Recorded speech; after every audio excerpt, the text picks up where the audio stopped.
I thought, oh my God, we're at the beginning of the Yeah. troubles. I mean, that was very clear in my mind. But it also made me think of, who do I want to talk to now that I don't usually talk to, who might, if I told them this story, really understand it. And I think that, Robbie, some of the things you were saying is part of the reason why it was secret.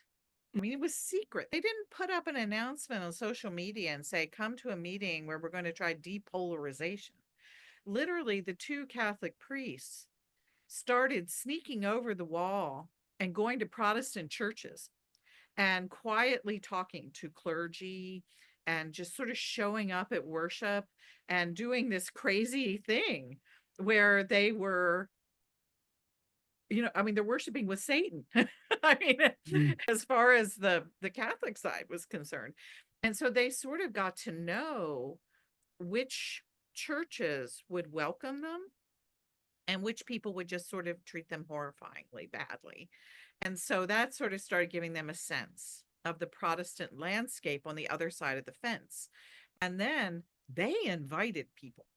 They invited people that they thought could participate in such a conversation and be honest. And we did learn in the discussion between the Protestant and Catholic at the monastery that along the way, again, it was not this was not easy, any of this that they did, but there were a couple moles. There were Mm. people from the IRA, there were people from Protestant militias that managed to get sort of invited in by lying.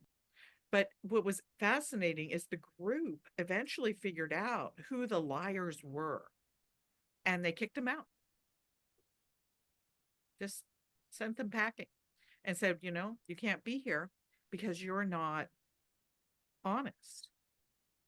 And we want to have an honest discussion. And so that was that was fascinating to me, that they were really willing to. I mean, they had boundaries. You couldn't sit at the table unless you were willing to say that there was another option besides violence.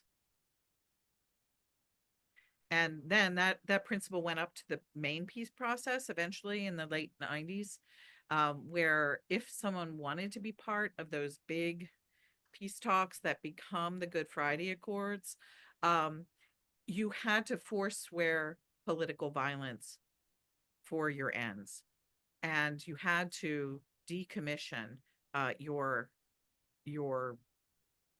militias and your armaments.